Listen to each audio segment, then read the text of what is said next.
আসসালামু আলাইকুম এভরিওয়ান। আশা করছি সবাই ভালো আছেন। আমি আজকে রান্না করতে যাচ্ছি মাগুর মাছের তরকারি কচু দিয়ে।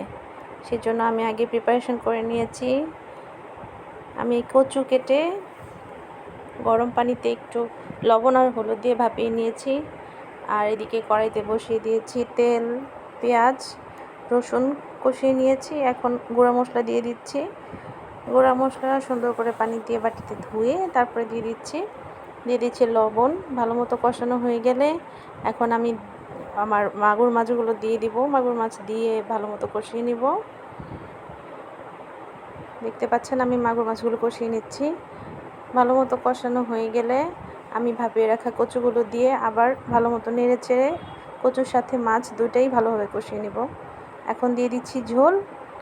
ঝোলটা ভালো মতো রান্না করব। রান্না হয়ে গেলেই নামিয়ে পরিবেশন করুন গরম গরম মাগুর মাছের তরকারি কচু দিয়ে। Thank you. লাইক করবেন প্লিজ।